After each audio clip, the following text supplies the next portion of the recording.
Number two, we're going to discuss ecological concepts. These are the different concepts related to ecology, which is very necessary in the study of environmental science and addressing different environmental issues. So you need to have a good background of these concepts in order to or how to formulate strategies addressing different environmental issues.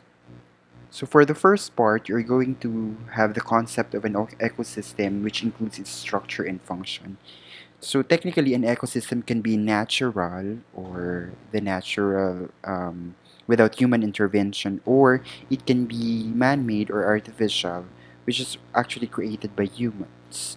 So our Earth is made up of three layers. You have, or the three parts. You have the atmosphere, which is the gaseous part, hydrosphere, which includes the water, and the lithosphere includes the soil and the land.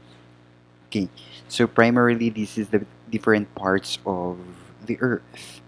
So the hierarchical level of classification, this is the different levels of um, which constitute the interaction between the environment and um, the organisms. Okay, so first you have the organism level.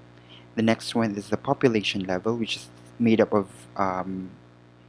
a group of different or the same organisms or organisms of the same species. You have the community.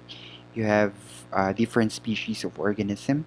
You have an ecosystem, which includes the both the living and the non-living component and their interaction, and the biosphere as a whole, which constitutes the whole Earth.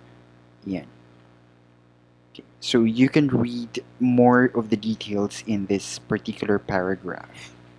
So in terms of ecosystem structure, yan, so an ecosystem is made up of two components. You have biotic or the living and abiotic or the non-living component. So the biotic component is um, classified or categorized as producers. More often than not, these are the photosynthetic organisms. Ibig sabihin, sila po yung gumagawa ng sarili nilang pagkain. And always at the first level of the food chain. Next to that, you have the consumers. So consumers can either be the first level consumer or the second level or secondary consumers. And of course, the most important organisms, which is very much needed in the process of nutrient cycling, you have the decomposers. Okay, so the characteristics of those categories of biotic components are discussed in here. Okay, in terms of abiotic components, you have two different categories. You have the physical and you have the chemical.